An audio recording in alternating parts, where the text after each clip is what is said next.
Hola amigos de CDRAS, hoy os vamos a hablar de ciberriesgos y todo ello como consecuencia del elevado número de este tipo de nuevos delitos que se están produciendo atacando los datos de las empresas, independientemente de su tamaño, tanto sean grandes o pequeñas. Incluso la incidencia es superior en las pequeñas empresas.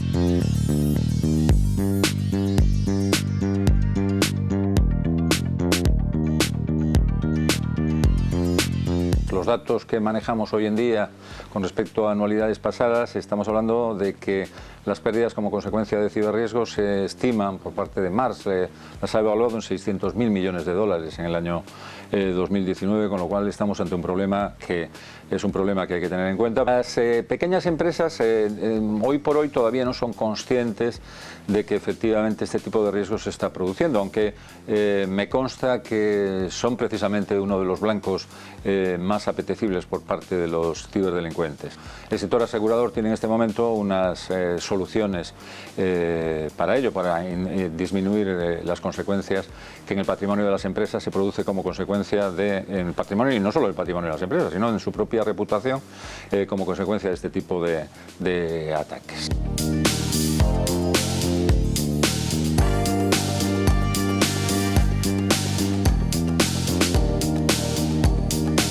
Las coberturas fundamentales son los gastos en los que se puede incurrir, lógicamente, por la alteración de los datos que se ha producido como consecuencia de este ataque. Esa alteración de datos, el robo mismo de los datos o la transformación de esos datos o la encriptación de esos datos produce, lógicamente, unos gastos de recuperación que están cubiertos. Al mismo tiempo, se produce una pérdida de beneficios en la empresa como consecuencia de ese ataque, y en ese sentido nos produce esa pérdida de beneficios, bien se puede estar garantizada a través de los propios gastos generales permanentes o bien del beneficio bruto que ha dejado de percibir la empresa como consecuencia del ataque. Después hay dos coberturas también que son muy interesantes, que son precisamente la responsabilidad civil, en la que se pueda incurrir por defectos de seguridad de la propia empresa y que hayan dado lugar a la posibilidad de que estos ataques existan y por lo tanto que ocasionen daños a terceros como consecuencia de ese movimiento de datos que hayan podido tener los ciberdelincuentes y que por lo tanto suponen un riesgo al que tiene que asumir la propia entidad aseguradora en el caso de que lógicamente esta responsabilidad exista por la negligencia, en la falta de protección y lógicamente las pérdidas que se puedan ocasionar a terceros por la publicidad de ese tipo de datos que lógicamente tenían que estar en la más estricta de las privacidades. Y por último también hay unas coberturas interesantes que son los gastos precisamente de la gestión de la crisis de la empresa, porque en algunos casos esto se produce como consecuencia, el ataque se produce con un contenido económico, es decir, con la intención de obtener un lucro por parte del ciberdelincuente, en el sentido que se están pidiendo rescates por la desencriptación de los datos y la propia gestión de esa crisis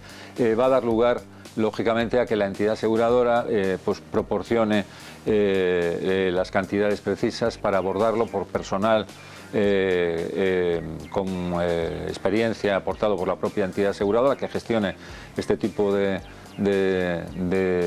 problemas y que además la pérdida reputacional que pueda sufrir la empresa como consecuencia de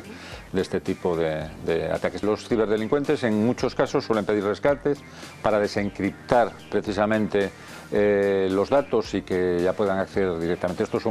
El pagar este tipo de rescates solicitados generalmente suele ser un error,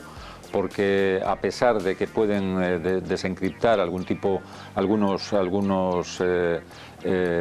datos encriptados, la verdad es que no se llegan a desencriptar en su totalidad y por lo tanto el problema sigue generado en la propia empresa, además de que efectivamente no se deben pagar este tipo de rescates, lógicamente para no propiciar nuevos ataques de nuevos ciberdelincuentes. Desde luego no son efectivos.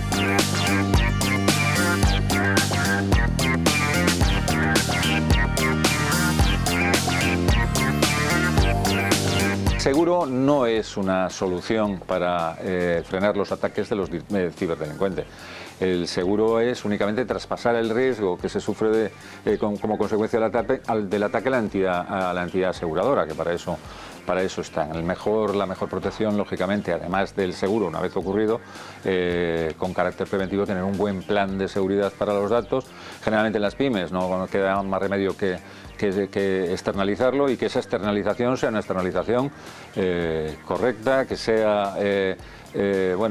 precisamente inmune a este tipo de ataques, y eso es precisamente en lo que debe incidir el pequeño y mediano empresario en su plan de prevención de ciberriesgos.